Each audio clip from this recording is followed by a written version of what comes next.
Hariom to everybody. My name is Priyanshi Shukla. I have passed my class 12 from Chinna Vidyalaya with a percentage of 97.4% in the PCM stream. I have been a good student throughout the year. If I talk about handling difficult topics, I would say we should never give up by seeing them.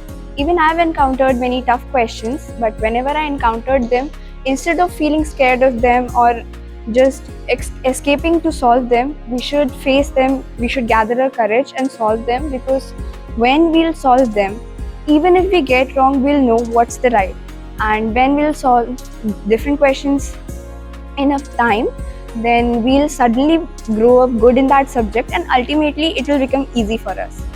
Even I faced many topics which were hard for me, and I also felt like these are hard, I think I cannot do good in them. But I gathered all of my courage and then solved various questions with the same topic.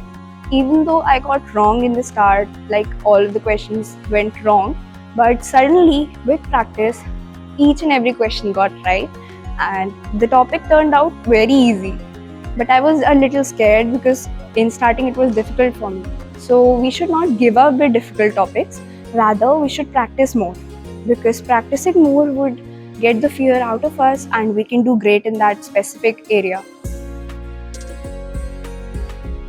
If I talk about the values which school incorporated in me apart from the academics, I would like to mention that school works on a program which is known as the Chinna Vision program.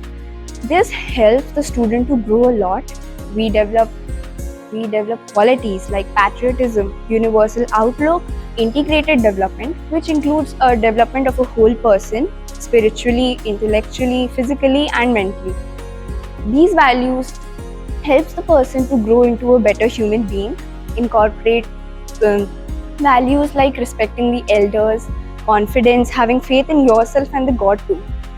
One advice that I would like to give to all of my juniors is that always have faith in yourself, never give up, obey all of your teachers, and practice more as much as you can, because practicing always leads to good and fruitful results. It never lets you down, or you'll never feel bad after practicing. Even though you get questions wrong, probably you will know what the right thing was, and one day everything will be correct. Thank you.